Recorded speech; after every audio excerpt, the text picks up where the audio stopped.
یہ واقعہ حضرت نوح علیہ السلام کا ہے جو اپنی قوم کو اللہ کی طرف بلاتے تھے۔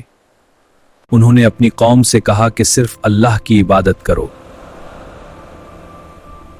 لیکن ان کی قوم نے انکار کر دیا اور مذاق اڑانے لگی۔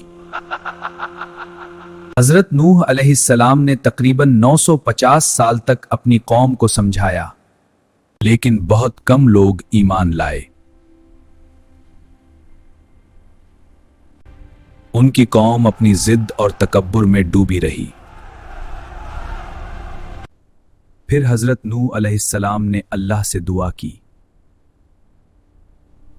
اللہ تعالیٰ نے انہیں ایک بڑی کشتی بنانے کا حکم دیا۔ لوگ کشتی کو دیکھ کر ان کا مذاق اڑانے لگے۔ آخر کار کشتی تیار ہو گئی۔ اللہ تعالیٰ نے حضرت نوح علیہ السلام کو خبر دی کہ اب عذاب کا وقت قریب ہے۔ اللہ کے حکم سے ہر جانور کے جوڑے کشتی کی طرف آنے لگے۔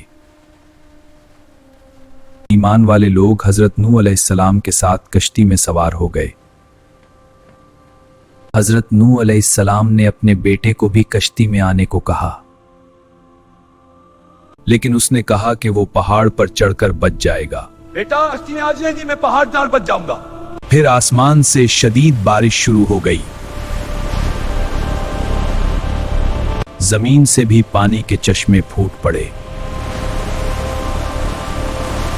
پانی نے پوری زمین کو گھیر لیا اور بڑا طوفان آ گیا۔ حضرت نوح علیہ السلام کا بیٹا بھی اس طوفان میں ڈوب گیا۔ اللہ نے ایمان والوں کو کشتی کے ذریعے نجات دی۔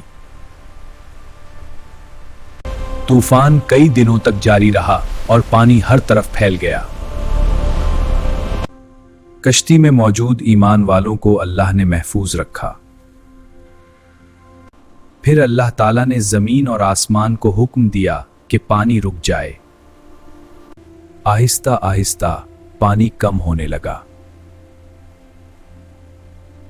آخر کار کشتی ایک پہاڑ پر جا کر ٹھہر گئی۔ پھر لوگ کشتی سے باہر نکل آئے اور نئی زندگی شروع ہوئی۔ حضرت نوح علیہ السلام اور ایمان والوں نے اللہ کا شکر ادا کیا۔ پھر زمین پر دوبارہ انسانوں کی زندگی شروع ہوئی۔ یہ واقعہ ہمیں سکھاتا ہے کہ اللہ کے نبیوں کی بات ماننا ضروری ہے۔ جو لوگ اللہ پر ایمان لاتے ہیں، اللہ ہمیشہ ان کی حفاظت کرتا ہے۔